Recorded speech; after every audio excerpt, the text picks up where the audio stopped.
Hey guys, welcome back to PED 110. This week we have Chapter 9, Achieving Optimal Body Weight. Really, this gets into all the material that we've covered up until now, where we talked about overall health and wellness. We've talked about goal setting and behavior modification. We've incorporated all of the elements of health-related fitness. You've created your fitness and wellness plan, and then we've discussed nutrition, health, and fitness. And so that gets us to this point, achieving optimal body weight.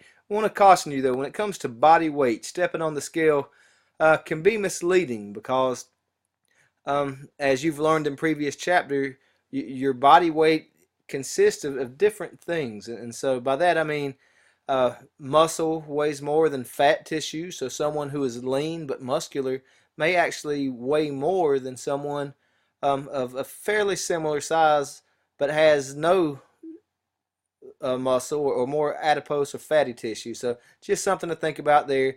Going back to an earlier chapter where we talked about the caloric balance, and the more calories you take in, um, the more that you have to burn or you're going to gain weight. If calories out exceeds calories in, then of course you would lose weight. So again, just kind of backtracking to everything you've covered to get to this point, achieving optimal body weight. It's important to understand body mass index, to understand body fat percentage.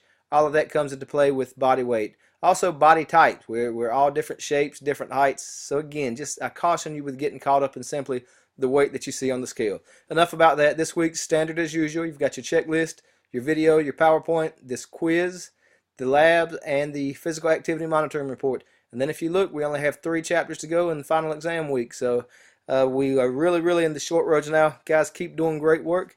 And as always, if you have any questions, I'm here if you need me. Let's have a great week.